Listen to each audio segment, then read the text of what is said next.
Video के नीचे subscribe के बटन पर क्लिक करें, बेल के आइकॉन पर क्लिक कीजिए ताकि हर नई वीडियो की नोटिफिकेशन आपको मिल जाए। एक फांसी के फंदे के दो टुकड़े नहीं किया जा सकते। हुकुम चंद जैन को चिता पर और मुनीर बेग को कब्र में दोबारा नहीं दफन किया जा सकता। जानबूझकर मजहब के खिलाफ हुकुम चंद जैन को दफनाया गया जिंदा और मुनीर बेग को चिता पर जिंदा जलाया गया।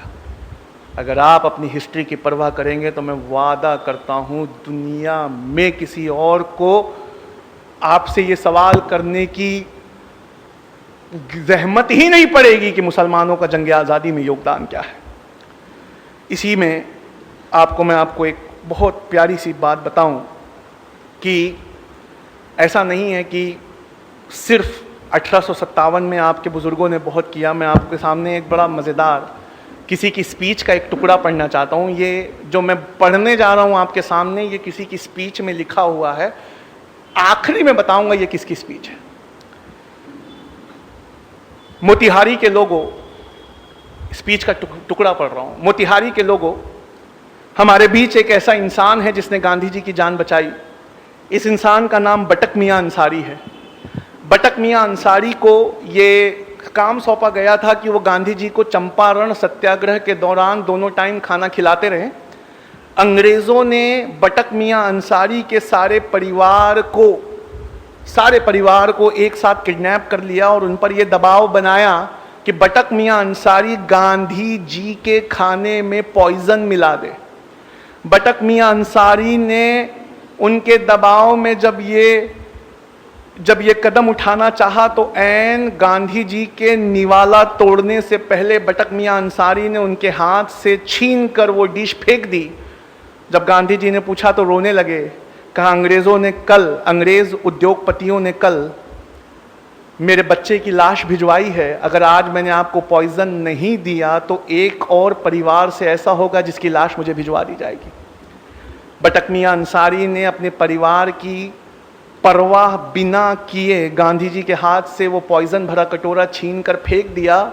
ऐ मोतिहारी के लोगों, मैं उस वक्त वहां मौजूद था और मैं आज आपके बीच राष्ट्रपति बनकर आया हूं और गांधी जी की जान बचाने वाले इस बटक मियां अंसारी को उसके एवज में 50 एकड़ जमीन मोतिहारी में देना चाहता हूं। ये जिसकी स्पीच का टुकड़ा है वो हमारे भारत के पहले राष्ट्रपति बाबू राजेंद्र प्रसाद थे, जिन्होंने 1950 में बटक मियां अंसारी को जमीन का 50 एकड़ का टुकड़ा देना चाहा। लेकिन ये हमारा देश है और इस देश में तमाम महानता के साथ एक बात और भी बड़ी अच्छी है। जब तक बटक मियां गवर्नमेंट रिकॉर्ड में किसी ने आरटीआई को फाइल किया तब ये हिस्ट्री निकल कर आई, जो पहले पन्ने पे छपी द हिंदू अखबार के। तो किसी की आरटीआई में कि बटक मियां अंसारी को वो 50 एकड़ ज़मीन कब अलॉट की गई, तो लिखा है 1957 लग गए ज़मीन को अलॉट करते करते, तब तक बटक मियां अंसारी इस दुनिया में नहीं रहे। ये वो लोग हैं जिनसे हमारा खून आज भी जवां है। ये वो लोग हैं जिनसे हमारा खून आज भी जिंदा है। मैं लाया बहुत सारा हूँ, पर हमारे दोनों डॉक्टर्स को मैं ज़्यादा इंतज़ार नहीं कराना चाहता, इसलिए मैं आपके सामने दो बातें और रखना चाहूँगा, क्योंकि ये दो चीज़ें जो अगली मैं बताने जा रहा हूँ इसकी मिसाल पूरी हिस्ट्री में आज भी नहीं। पहले ये बताना चाहता हूँ कि मपीला ये वर्ड है केरला के मुसलमानों के लिए। आप ये जानते हैं कि मुसलमान इन्होंने इंडिया में दाखिल अफ़गानिस्तान की साइड से नहीं हुए। अब रिसर्च ने ये साबित कर दिया है कि पहले मुसलमान केरला में आए थे और इंडिया की सबसे पुरानी मस्जिद जब भी आप विकिपीडिया पे टाइप करेंगे तो वो केरला में मिलेगी, अफ़गानिस्तान में नहीं मिलेगी। केरला के इन मुसलमानों को मपीला मुसलमान कहा जाता है। मपीला मुसलमान, इन मपीला मुसलमानों ने गांधी जी के असहयोग आंदोलन में बहुत बढ़ चढ़ के हिस्सा लिया। गांधी जी के असहयोग आंदोलन में हिस्सा लेने के बाद अंग्रेजों ने इन्हें बहुत जोर से कुचला, इतने जोर से कुचला कि क्या आप में से कोई बता सकता है जलियांवाला बाग में जनरल डायर की गोलियों से मरने वाले लोग कितने थे? 379। जलियांवाला बाग आता है, आज भी ये नाम आता है तो क्या आप इज्जत से हाथ बांधकर खड़े नहीं हो जाते? 379 निहत्थे औरतें, बच्चों और बूढ़ों पे गोलियां चलाई गई थी जलियांवाला बाग में। हम वो जब भी आता है हमारी आंखों में आंसू आ जाता है। आइए हिस्ट्री ले चलूं। लिखने वाले ऑथर ऐसे हैं जिनकी हिस्ट्री की किताबें कैम्ब्रिज और ऑक्सफोर्ड में पढ़ाई जाती हैं। नाम बिपिन चंद्रा है, चैप्टर है 17th चैप्टर, उसका नाम ही मपीला रेबेलियन है। मपीला रेबेलियन में लिखते हैं कि मपीला मुसलमानों को गांधी जी का साथ देने के लिए 1921 में यह कीमत चुकानी पड़ी कि अंग्रेजों के रिकॉर्ड के मुताबिक 2337 मपीला मुसलमानों को फांसी दी गई। 2337 मपीला मुसलमानों को फांसी हुई थी। जलियांवाला बाग, वहां मरने वाले 379 थे, उसमें 379 में भी 58 मुसलमान थे, और यहां 2337 मपीलाओं को फांसी दी गई थी। मैं इनके जो लीडर थे उनका नाम था हाजी कुन मोहम्मद, मैं उनसे मिल चुका हूं। उन्होंने बताया है कि गैर सरकारी रिकॉर्ड में 45,404 मपीला का नाम है। लोगों, इसमें एक जगह थी बेल्लारी ट्रेन ट्रेजेडी। इस बेल्लारी ट्रेन ट्रेजेडी में यह हुआ था कि 127 मुसलमानों को, क्रांतिकारी मुसलमानों को बिना खिड़की वाली एक वैगन में भरकर थिरूर से बेल्लारी भेजा जा रहा था। बिना खिड़की वाली इस वैगन, छोटी सी वैगन थी, उसमें 127 मुसलमान भरे हुए थे। बीच का एक स्टेशन कोयम्बटूर पहुंचते पहुंचते 70 मुसलमानों ने दम तोड़ दिया, और इनकी पोस्टमार्टम रिपोर्ट में लिखा है इनटॉलरेबल सफोकेशन, यानी असहनीय घुटन के वजह से ये मौत हुई। किसी और से शिकवा मत किया करो। अगर बेहतरीन स्कॉलर नहीं होते हिंदू, और बेहतरीन हिंदुइज्म को मानने वाले पढ़े लिखे लोग नहीं होते, तो तुम्हारी इन हिस्ट्रियों को अपनी किताबों में बचाने वाला भी कोई नहीं होता। ये उन्होंने रिसर्च की है, अपनी किताबों में दर्ज किया है, तो मैं आज पढ़ के सुना रहा हूं। हमने क्या किया है? हमने कभी पढ़ना चाहा है? हमारे बच्चों को पढ़ाना चाहा है? डोंगरे साहब को इनवाइट करने में खुद गया हुआ था, इसलिए ये सोर्स ऑफ इंस्पिरेशन है। अल्लाह पाक हमारे कौम के नौजवानों में इनको देखकर इंस्पिरेशन दे, हम भी इस दुनिया में कुछ बनना चाहें। इसी तरह आखिरी इंसान जिसके बारे में मैं आज आपको बताना चाहूँगा वो अशफाकुल्ला खान थे। ये अशफाकुल्ला खान एक बेहतरीन क्रांतिकारी थे। काकोरी में चंद्रशेखर आज़ाद और राम प्रसाद बिस्मिल का साथ देने की वजह से पहले इन्हें अंडमान निकोबार के काले पानी की सज़ा हुई और बाद में वहीं सूली से लटका दिया गया। अशफाकुल्ला खान से मिलने जब उनका परिवार पहुंचा तो वो बेतहाशा रोने लगा, और परिवार उत्तर प्रदेश में मिलने पहुंचा एक दिन पहले जब उन्हें काले पानी भेजा जा रहा था। अशफाकुल्ला खान ने उनके बहते हुए आंसुओं को देखा और देखकर आंसू पोंछते हुए कहा, ऐ मेरे घर वालों, तुम इन आंसुओं को रोक लो। क्या तुम्हें इस बात की खुशी नहीं है कि हर साल जब आज़ादी का दिन आएगा तो राम प्रसाद बिस्मिल, कन्हैया लाल और खुदीराम बोस के साथ उसी सांस में तुम्हारे भाई अशफाकुल्ला खान का भी नाम लिया जाए। अंग्रेजों ने काले पानी पे फांसी लगाने से पहले उनसे उनकी आखिरी ख्वाहिश पूछी। मुसलमान थे, और मुसलमानों को आज बिरयानी पसंद है, किसी जमाने में शेर लिखना बड़ा पसंद था। वो लिखते हैं, अंग्रेजों ने कहा, what is your last wish? मुस्कुराए, राम प्रसाद बिस्मिल की तरफ देखा, उनके बड़े गहरे दोस्त थे पंडित जी। कहा, पंडित जी, कुछ आरजू नहीं है, बस आरजू ये है। कुछ आरजू नहीं है, बस आरजू ये है, रख दो कोई जरा सी खाके वतन कफन में। अंग्रेजों ने कहा कि खाके वतन से क्या मुराद है? कहा, मैंने अपनी माँ को चिट्ठी लिखी थी, उसने शाहजहांपुर की थोड़ी मिट्टी भेजी है। जब मुझे दफनाना तो मेरे कफन में शाहजहांपुर की वो मिट्टी रख देना। गांधी जी से पूछा गया डांडी मार्च के वक्त, कहा, गांधी जी, अगर अंग्रेज आपको डांडी मार्च पूरा होने से पहले गिरफ्तार कर ले तो आपकी जगह कौन लेगा?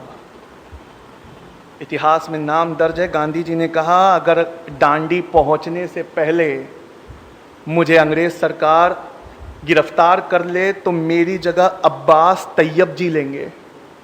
और गांधी जी कहते हैं, अब्बास देखना जब मैं जेल चला जाऊं तो तुम्हारे मुट्ठी से नमक ना छूटे।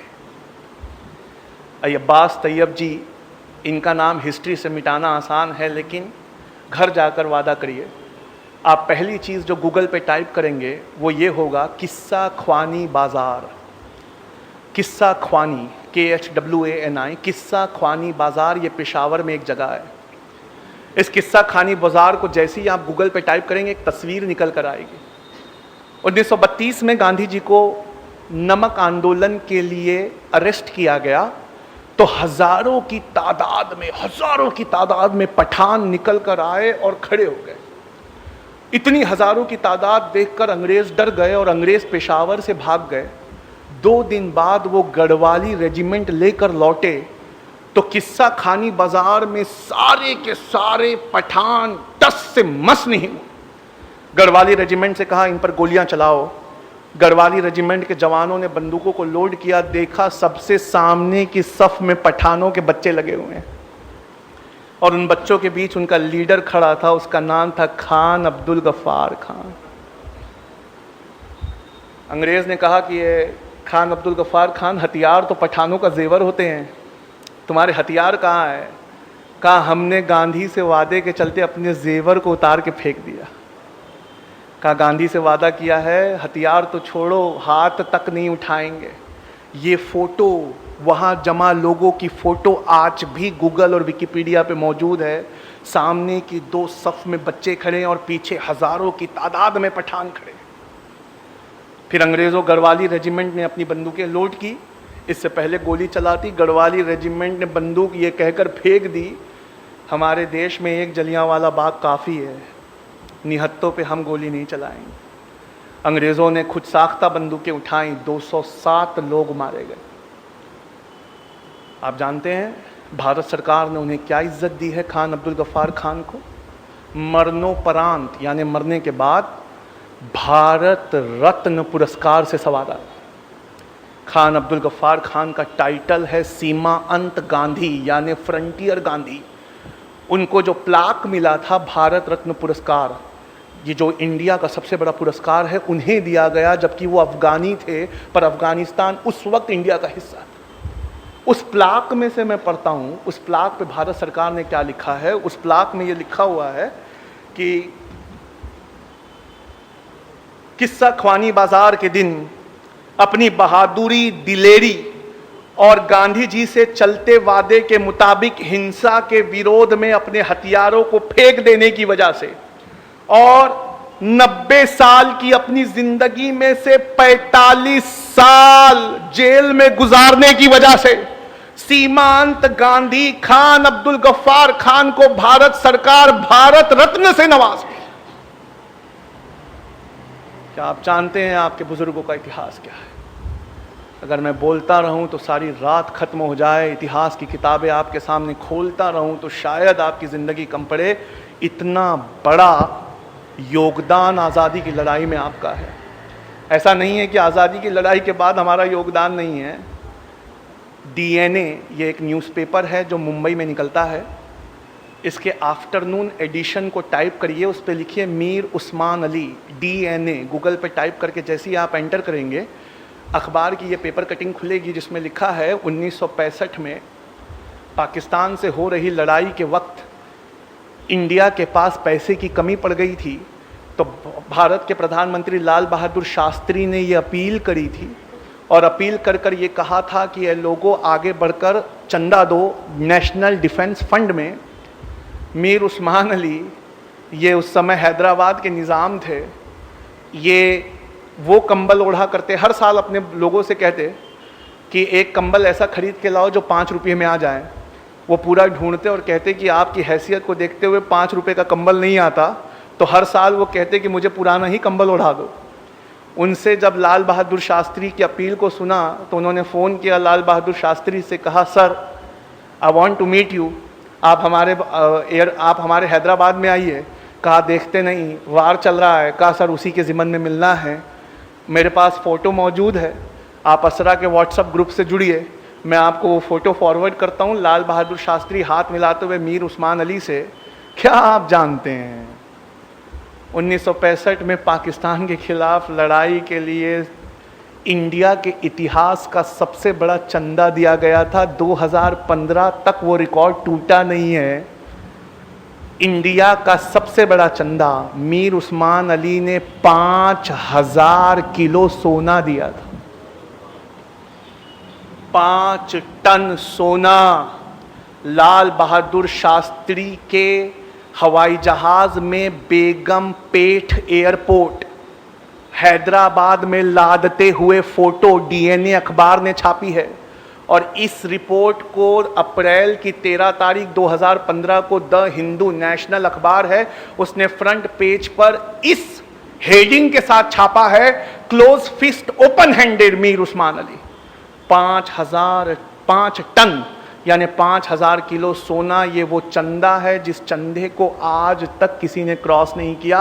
ये इस देश की हिफाजत के लिए दिया है। लाल बहादुर शास्त्री ने अपनी किताब में लिखा है कि 1 साल बाद मैंने फ़ोन किया, उस्मान अली तबीयत ठीक है? तो उस्मान अली ने कहा, हुजूर मैंने चंदे में सोना दिया था, जिन बक्सों में और संदूकों में भरकर वो सोना गया है वो मेरे बाप दादा की प्रॉपर्टी है, मैंने आपको संदूक नहीं दिए थे। आप सोना खाली कर चुके हो तो मेरे संदूकों को वापस भिजवा दीजिए। लाल बहादुर शास्त्री ने कहा कि हमने उस संदूकों में एक लेटर रखवाया भारत सरकार की तरफ से और लिखा, ऐ उस्मान, तुम वैसे सोने हो कि तुम्हारे संदूकों में क्या भर कर भेजा जाए ये भारत सरकार के भी दिमाग के परे है। ये मीर उस्मान अली भी आपके बाप दादा है। लोगों पढ़ लो, अगर नहीं पढ़ोगे तो कभी नहीं जान पाओगे कि जय हिंद ये नारा लिखने वाला आंध्र प्रदेश के एक मुसलमान थे, उनका नाम मोइनुद्दीन हसन हक था। लोगों पढ़ लो, नहीं पढ़ोगे तो कभी नहीं समझ पाओगे कि जिस प्लेन क्रैश में नेताजी सुभाष चंद्र बोस मारे गए उनके साथ मरने वाले कर्नल हबीबुर रहमान थे। लोगों पढ़ लो, अगर नहीं पढ़ोगे तो कभी नहीं जान पाओगे कि तुम्हारे बुजुर्गों ने क्या क्या इतिहास में लुटाया है। किसी और की कोई गलती नहीं है, उल्टा मुसलमान कौम को हिंदू कौम का कर्जदार होना चाहिए कि हमारी हिस्ट्री को उन्होंने किताबों में बचा कर रखा। हमने अपनी हिस्ट्री के लिए कुछ नहीं किया।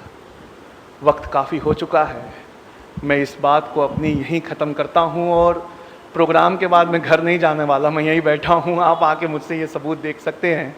वमा अलैना इल्लल बलाग। बहुत शुक्रिया।